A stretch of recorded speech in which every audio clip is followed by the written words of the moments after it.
பேர் செல்வராஜ் 10% இருக்கிறேன். இன்னைக்கு வந்து எனக்கு உண்மையிலே ரொம்ப ஒரு சந்தோஷமான நாள். என்னன்னு கேட்டிங்கன்னா, எனக்கு மேரேஜ் ஆகி 11 வருஷம் ஆச்சு. இந்த 11 வருஷத்துல நம்ம ஏகப்பட்ட மருத்துவமனைக்கு போனேன், குழந்தை இல்லைன்னு சொல்லிட்டு. சென்னையில, கோயம்புத்தூர், சேலத்துல வந்து சிசுன்னு ஒரு ஹாஸ்பிட்டல், ரொம்ப ஃபேமஸான ஹாஸ்பிட்டல். அங்க எல்லா பக்கமும் போய் பார்த்து கிட்டத்தட்ட ஒரு 13, 14 லட்ச ரூபாய் கிட்ட செலவு பண்ணேன். அது செலவு பண்ணதை விட எனக்கு ரொம்ப கஷ்டமானது என்னன்னா, ஒரு பொது நிகழ்ச்சிகள், நம்ம கல்யாண ஃபங்க்ஷன்லாம் போகும்போது நம்ம உறவுக்காரங்களே வந்து நம்மள ரொம்ப ஒரு இதா பேசுறதுல ஒரு மனசுக்கு ரொம்ப சங்கடமா இருந்துச்சு. ரொம்ப கஷ்டப்பட்டு இருந்த அந்த சூழ்நிலையில தான் நம்ம வெஸ்டேஜ் வாய்ப்பு எனக்கு கிடைச்சது. நம்ம அஸ்வினி சிஸ்டர் அவங்க மூலமா கிடைச்சது எனக்கு. அந்த வாய்ப்பு கிடைக்கும்போது அவங்க சொன்னாங்க, பேஷன் இன்கம், ராயல்டி இன்கம் நமக்கு அப்புறம் 3 தலைமுறை அப்படின்னு சொன்னாங்க. அப்போ கூட நான் என்ன நினைச்சேன்னா, இப்போ நான் என் ஒய்ஃப் இதை விட்டு அடுத்த ஒரு தலைமுறைக்கு வழியே இல்லைன்ட்டாங்க டாக்டர்ல, வந்து வாய்ப்பே இல்லைன்ட்டாங்க.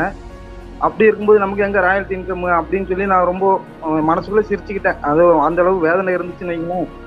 அப்படி இருக்கும்போது தான் ஒரு நாள் மீட்டிங்ல வந்து சிவசித்தி அக்காட்ட சொல்லியிருந்தேன். செல்வராணி அக்காட்ட சொல்லி அவங்க சிவசித்தி அக்காட்ட கேட்டு சொன்னாங்க, என்னன்னா என் ஒய்ஃபுக்கு வந்து பீரியட் வந்து மாசத்துக்கு 2 திருப்பு வர்ற மாதிரி ரொம்ப இதாக வந்துச்சு. அப்போ இந்த மாதிரி இருக்குக்கா அப்படின்னு சொல்லும்போது, அப்போ அக்கா டீட்டெயில் கேட்டாங்க. இந்த மாதிரி குழந்தையும் இல்லை, 11 வருஷமா ஆச்சுக்கா அப்படின்னு சொல்லியிருந்தேன். அப்போ அக்கா வந்து கேட்டு எனக்கு சப்ளிமெண்ட், நம்ம வெஸ்டேஜ் சப்ளிமெண்ட்டை ரெஃபர் பண்ணாங்க. என்னென்னா சத்தாவரி மேக்ஸு, அப்புறம் அயன் ஃபோலிக்கு, அப்புறம் நம்ம கால்சியம் டேப்லெட் அதுவும் கொஞ்சம் ரெஃபர் பண்ணியிருந்தாங்க. அப்புறம் ப்ரோட்டீன் பவுட்ரு, அதுக்கப்புறம் ஃபஸ்ட்டு இதெல்லாம் கொடுத்துருந்தாங்க. நெக்ஸ்ட்டு வந்து ஃப்ளக்ஸ் ஆயிலும் கொஞ்சம் ஆட் பண்ண சொன்னாங்க. என் ஒய்ஃப்கிட்ட சொன்னேன், ஏம்மா நம்ம வந்து கிட்டத்தட்ட 13, 14 லட்ச ரூபாய்க்கு மேலே செலவு பண்ணி எல்லா பக்கமும் எந்த அளவுக்கு அசிங்கப்படணுமோ அந்த அளவுக்கு அசிங்கப்பட்டாச்சு. இதுக்கு மேலே அசிங்கப்படுறதுக்கு ஒன்றுமே இல்லை. ஏன்னா நம்ம சொந்த பந்தத்துலேயே எல்லாம் எப்படி பேசினாங்கிறது உனக்கும் தெரியும். சரி, இப்போ நம்ம இந்த இது வந்து முழுக்க முழுக்க மூலிகை சம்மந்தப்பட்டது. இந்த வந்து நம்ம மாத்திரை கிடையாது, சப்ளிமெண்ட்டுங்கும்போது துணை உணவு தான். நம்ம இதை வந்து நம்ம ஒரு ட்ரிப் எடுத்து பார்ப்போம், இதுலேயும் நமக்கு வாய்ப்பு கடவுள் இதில் ஒரு வாய்ப்பு நம்ம கொடுக்கலாம் இல்லையா அப்படின்னு சொல்லி அவட்ட சொன்னேன். அவளும் ஏற்றுக்கிட்டு ஒரு 25 நாள் தான் சாப்பிட்டேன் இந்த சப்ளிமெண்ட்டை வந்து. 25 நாள் சாப்பிட்ட உடனே கன்சீவ் ஆனா என் வீட்டில் வந்து. அது ரொம்ப சந்தோஷமா இருந்துச்சு.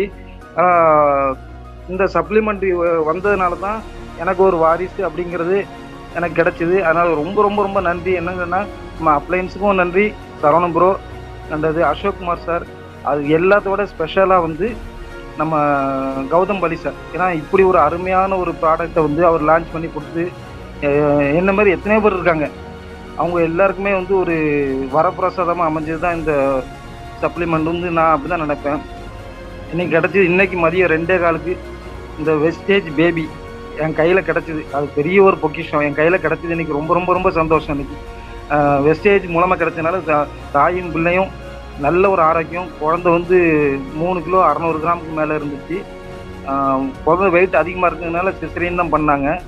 ஆனால் கையில் கிடைக்கும் போது எனக்கு எப்படின்னு சொல்ல, அப்படியே வானத்தில் பறந்த மாதிரி இருந்தது எனக்கு வந்து உண்மையில். இவ்வளோ பெரிய ஒரு வாய்ப்பு, ஏன்னா எவ்வளோ பேருக்கு முன்னால் நான் அசிங்கப்பட்டு அவமானப்பட்டிருக்கேன். எல்லாத்துக்கும் ஒரு முற்றுப்புள்ளி வைக்கிற மாதிரி இந்த வெஸ்டேஜ் வந்து என் வாழ்க்கையில் ஒரு வரமாக வந்தது.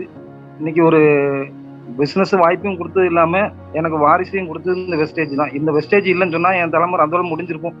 அந்த மாதிரி கண்டிஷனில் தான் நான் இருந்தேன். ரொம்ப ரொம்ப சந்தோஷமான ஒரு நிகழ்வாக இருந்தது இன்னைக்கு. வாழ்க்கையில் மறக்க முடியாத நாள் சார். இன்னைக்கு வந்து எல்லாருக்கும் ரொம்ப ரொம்ப நன்றி. Thank you very much brother.